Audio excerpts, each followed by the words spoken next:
वाले हैं media preparation के बारे में।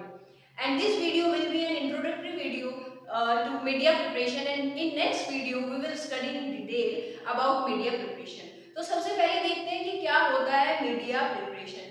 मीडिया क्या होता है? जस्ट लाइक एक सब्जी जो कि हम लोग जैसे वेजिटेबल खाते हैं और वो हमें एनर्जी देती है, हमारी ग्रोथ में हेल्प करती है, सेम उसी तरह मीडिया क्या करता है? मीडिया भी खाना है इसका, माइक्रो ऑर्गेनिज्म का, उनके सर्वाइवल के लिए, उनकी ग्रोथ के लिए हमको ये मीडिया प्रिपेयर करना पड़ता है।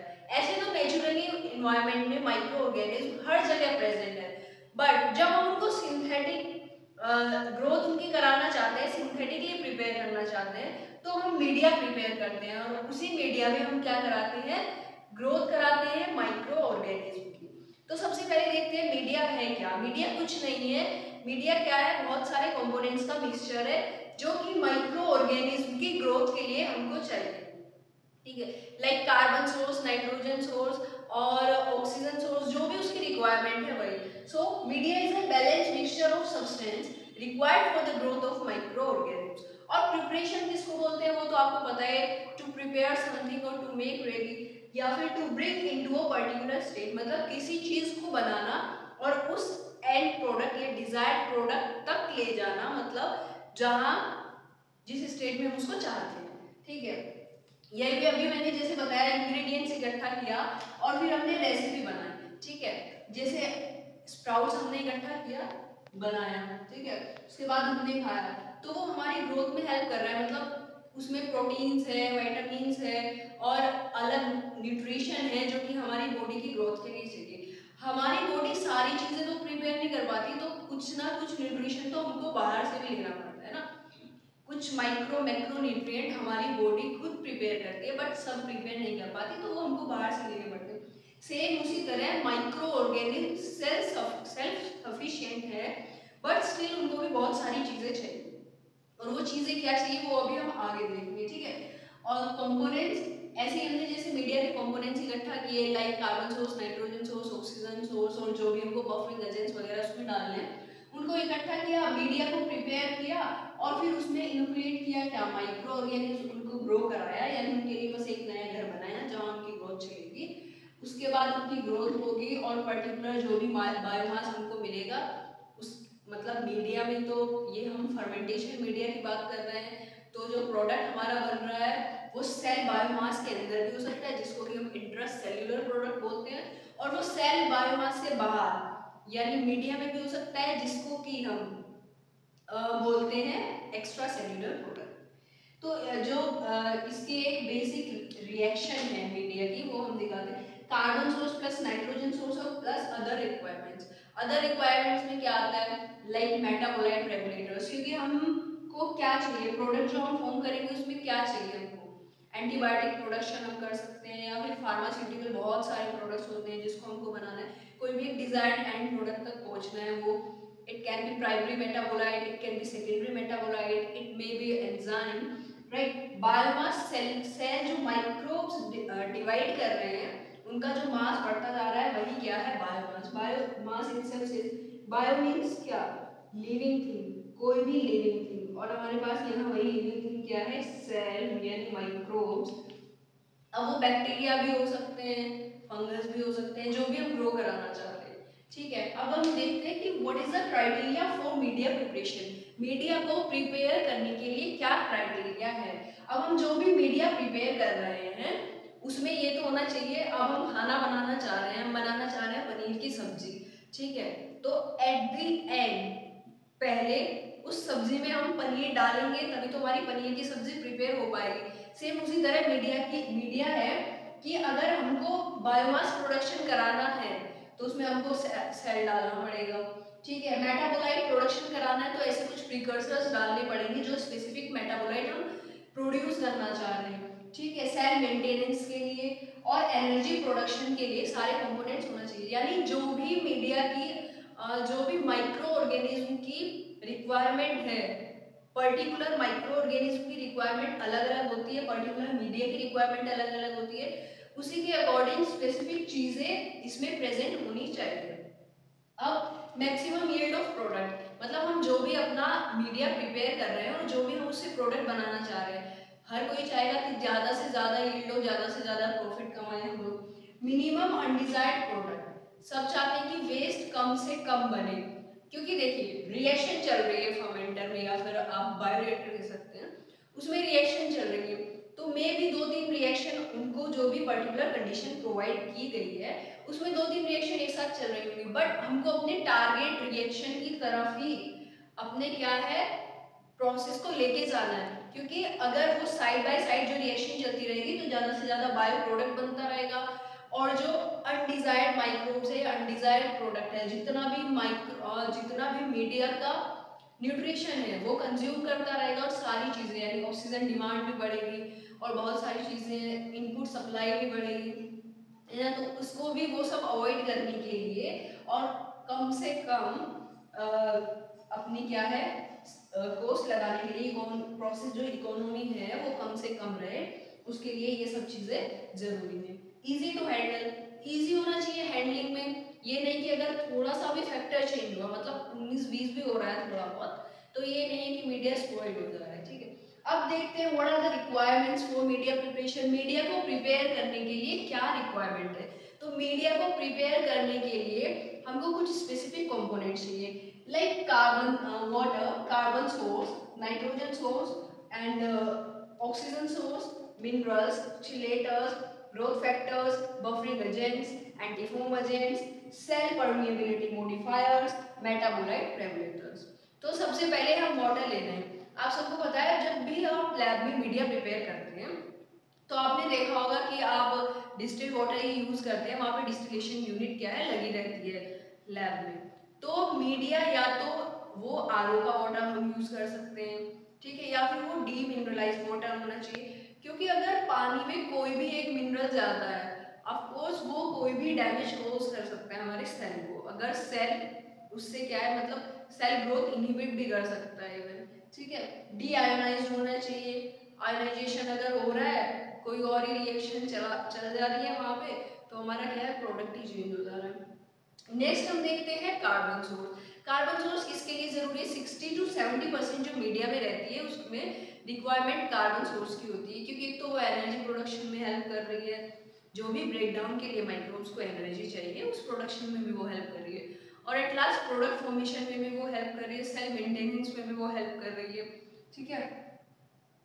और कुछ जो कार्बन सोर्स टाइप्स हैं like carbohydrates, organic acids, alkaloids, ये सब हम क्या है यूज कर सकते हैं।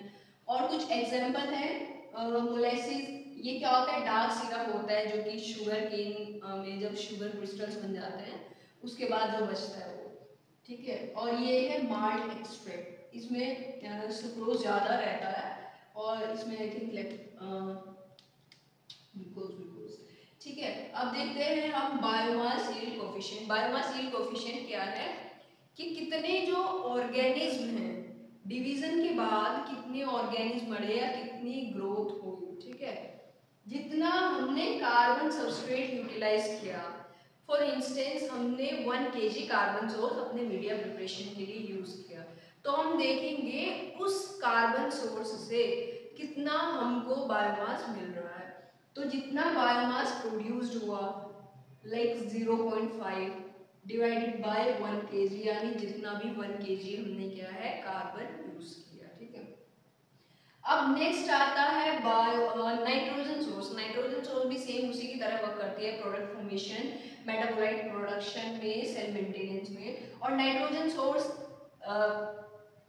किसके कुछ प्रोटीन फॉर्मेशन में भी हेल्प करती है, ये सोया मिल, पीनट मिल एक्सेट्रा, ये कुछ सोर्स है जो कि हम यूज कर सकते हैं। और इसकी हम नाइट्रोजन सोर्स ऑर्गेनिक सोर्स यानी एकदम प्योर फॉर्म में और इनऑर्गेनिक सोर्स दोनों यूज कर सकते हैं, like amino acid, urea, nitrate, organic form and corn street liquor, peanut mill, ये सब भी हम क्या है नाइट्रोजन सोर्स में यूज कर सकते हैं। और इसकी पूरी डिटेल में हम बात नेक्स्ट वीडियो में करने वाले हैं, तो आप वहाँ पे पूरे अच्छे से you can find notes there. Next आता है ऑक्सीजन सोर्स। हमें जिंदा रहने के लिए 2 बूंद तो इसकी काफ़ी है, नहीं नहीं और ज़्यादा चाहिए, डिमांड बढ़ती जाती है जैसे हमारा साइज इंक्रीज होता जाता है, सेल जैसे जैसे बढ़ेंगे वैसे वैसे ऑक्सीजन डिमांड बढ़ेगी। तो अब आप समझ लीजिए जैसे जैसे हम बड़े होंगे तो हमारी भी ऑक्सीजन डिमांड क्या है, बढ़ेगी। ऑक्सीजन एरेशन के लिए जरूरी है। एरेशन क्या होता है? एरेशन एक प्रोसेस है। Aeration is the process of transfer of oxygen to liquid और to reduce the carbon dioxide. Aeration एक प्रोसेस है जिसके थ्रू हम अपना जो मीडिया है उसमें ऑक्सीजन प्रोवाइड कराते हैं और जो कार्बन है उसको रिड्यूस करते हैं, क्योंकि कार्बन भी एक वेस्ट की तरह है, पोल्यूटेंट की तरह है, मीडिया के लिए कंटामिनेशन की तरह है। अब हम देखते हैं कि ऑक्सीजन डिमांड, माइक्रोबियल ग्रोथ जब हो रही है हमारे मीडिया में, तो लैग फेज में लैग फेज में कोई डिवीजन ही नहीं हो रहा है। इनिशियली हमने जितने माइक्रोब्स लिए हैं उतने ही हैं, कोई चेंज ही नहीं हो रहा है मीडिया में इतना, तो हमको इनिशियली ऑक्सीजन की रिक्वायरमेंट कम है। देन उसके बाद जब लॉग फेज आता है तो लॉग फेज में धीरे धीरे क्या है, माइक्रोब्स डिवाइड होने शुरू हो गए हैं और जो डिवीजन है वो एक फास्टर रेट से चल रहा है, तो वहाँ पे हमको ऑक्सीजन की रिक्वायरमेंट ज़्यादा होगी। देन उसके बाद जब धीरे धीरे एंटर करते हैं माइक्रोब्स स्टेशनरी फेज में, स्टेशनरी फेज में क्या होता है, जो न्यूट्रिएंट्स है आधे से ज़्यादा कंज्यूम हो चुका होता है इससे पहले लॉग फेज में, जब बहुत ज़्यादा फास्टर डिवीजन चल रहा था। तो क्या है, माइक्रोब्स कम्पीट कर रहे हैं अपने सर्वाइवल के लिए। स्टेशनरी फेज में number of dead cells equals to number of live cells हो जाता है, तो ऑक्सीजन की रिक्वायरमेंट धीरे धीरे कम होने लगती है। ऐसा नहीं है कि सिर्फ माइक्रोब सिर्फ ऑक्सीजन पे जिंदा रहते हैं, जैसे कि अगर हम खाएं पिए ना, एनवायरनमेंट से ऑक्सीजन लेते रहें तो हम जिंदा नहीं रह पाएंगे। सेम उसी तरह माइक्रोब भी जिंदा नहीं रह पाएंगे अगर न्यूट्रिशन क्या है, खत्म हो जाता है, डिप्लीट हो जाता है। उसके बाद आता है डेथ फेज। डेथ फेज में बस कुछ ही 2-4 गिने चुने माइक्रोब्स बचते हैं जो कि लड़ रहे होते, तड़प रहे होते, वो भी आते आते इनएक्टिव तो हो ही जाते हैं। अगर उनको कंडीशन प्रोवाइड कर दी जाए सूटेबल, या फिर थोड़ा बहुत एडिशन कर दिया जाए न्यूट्रिएंट्स का, तो वो फिर से सर्वाइव कर सकते हैं। बट 80 to 90% माइक्रोब्स डेड हो चुके होते हैं। नेक्स्ट आता है minerals. Minerals act as cofactors और ये बफरिंग एजेंट की तरह भी काम करते हैं और ऑस्मोटिक बैलेंस भी करते हैं। ठीक है, कोफैक्टर्स वही जो रिएक्शन को फास्ट करने में हेल्प कर रही है, क्योंकि अगर हमारा प्रोसेस स्लो चलता रहेगा तो फर्मेंटेशन मीडिया जैसे इंडस्ट्री में बहुत ज़्यादा प्रोडक्ट बनाते हैं तो प्रोडक्ट में डिले होता रहेगा, तो हमारी क्या है, प्रोडक्शन कम होगा। माइक्रो और मैक्रो दो तरीके के न्यूट्रिएंट्स होते हैं, ये आपको पता ही है। कुछ ऑर्गेनिम्स खुद रिलीज कर सकते हैं और कुछ ऑर्गेनिम्स कुछ नहीं बना सकते। तो वही लिखा है copper, cobalt, zinc etcetera, potassium, manganese, nitrogen, phosphorus, यही सब कुछ क्या है, मिनरल्स है। उसके बाद आता है चिलेटर्स। जब हम अपना मीडिया प्रिपेयर कर रहे होते हैं और फिर उसको स्टेरिलाइजेशन के लिए लेके जाते हैं, जब हम मीडिया को स्टेरिलाइज करते हैं ड्यूरिंग दैट टाइम हम हीट प्रोवाइड कर रहे हैं, तो उसमें कुछ मिनरल्स है वो क्या कर सकते हैं, और मीडिया की जो भी सोर्स हम यूज कर रहे हैं, कंपोनेंट्स यूज कर रहे हैं, उनके साथ प्रेसिपिटेशन फॉर्म कर सकता है। तो उस प्रेसिपिटेशन को अवॉइड करने के लिए हम चिलेटर्स यूज करते हैं, और चिलेटर्स लाइक EDTA है। नेक्स्ट आता है growth factors. Growth factors like vitamins, sterols, ये सब हम यूज करते हैं मीडिया में माइक्रोब्स की ग्रोथ के लिए, जो कि उसकी ग्रोथ के लिए हेल्पफुल होता है। नेक्स्ट आता है बफरिंग एजेंट। बफर हम क्यों यूज करते हैं, कुछ ऑर्गेनिज्म है एसिडिक मीडिया में ग्रो करते हैं, कुछ है बेसिक मीडिया में ग्रो करते हैं। ठीक है, किसी को इन्वायरमेंट चाहिए बेसिक, न्यूट्रल, एसिडिक, तो उसी के अकॉर्डिंग हम मेंटेन कर देते हैं पीएच, किससे, कार्बोनेट बफर या कोई भी बफरिंग एजेंट यूज करके। नेक्स्ट आता है एंटी फोमिंग एजेंट्स। देखिए जब एरेशन कर रहे होते हैं, लिक्विड होता है, एरेशन और लिक्विड के बीच में एक इंटरफेस बन जाता है, एक फिल्म टाइप बन जाती है। वही फिल्म जो है एयर बबल्स को, कुछ सेल्स को ट्रैप कर लेती है, जिससे कि फोमिंग बन जाती है। तो उसी फोमिंग को अवॉइड करने के लिए हम क्या यूज करते हैं, एंटी फोमिंग एजेंट्स। नेक्स्ट आता है सेल परमिएबिलिटी मॉडिफायर। कुछ प्रोडक्ट क्या है हमारे मीडिया में इंट्रासेल्युलर प्रोडक्ट बन रहे हैं, यानी सेल के अंदर प्रोडक्ट बन रहे हैं, तो उसकी प्योरिफिकेशन के लिए हमें सेंट्रीफ्यूगेशन जैसी या कुछ डाउनस्ट्रीम प्रोसेसिंग वाली बहुत सारी टेक्निक्स यूज करनी पड़ती हैं, जो कि बहुत कॉस्टली हो जाता है। तो उसके लिए हम क्या कर देते हैं, सेल परमिएबिलिटी मॉडिफायर सेट कर देते हैं कि जो प्रोडक्ट बना है वो इजिली सेल वॉल या सेल मेम्ब्रेन के थ्रू ट्रांसपोर्ट हो सके बाहर मीडिया में, तो हमारे लिए क्या होगा, ये उसको प्यूरिफाई करना ईजी होगा, हम उसको प्रेसिपिटेशन या किसी और टेक्निक्स यूज करके कर सकते हैं। नेक्स्ट आता है मेटाबोलाइट रेगुलेटर्स। मेटाबोलाइट रेगुलेटर्स में प्रीकर्सर्स, इंड्यूसर्स और इनहिबिटर्स, ये तीन आते हैं। प्रीकर्सर क्या होते हैं, बेसिकली इंटरमीडिएट प्रोडक्ट्स होते हैं जिसको कि हम क्या करते हैं, हम प्रीकर्सर्स ऐड कर देते हैं।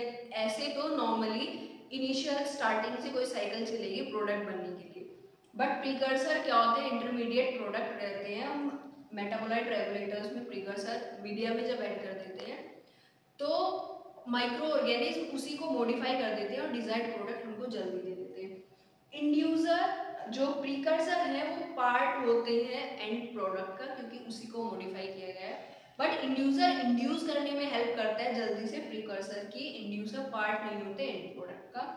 इनहिबिटर्स वो जो एक्स्ट्रा या साइड प्रोडक्ट बनाने से रोक रहा है, यानी जो जो हमारा डिजायर्ड प्रोडक्ट है, टारगेट प्रोडक्ट है, वही बने। आई होप आपको वीडियो पसंद आई होगी, और नेक्स्ट वीडियो देखने के लिए like share and subscribe my channel. Thank you.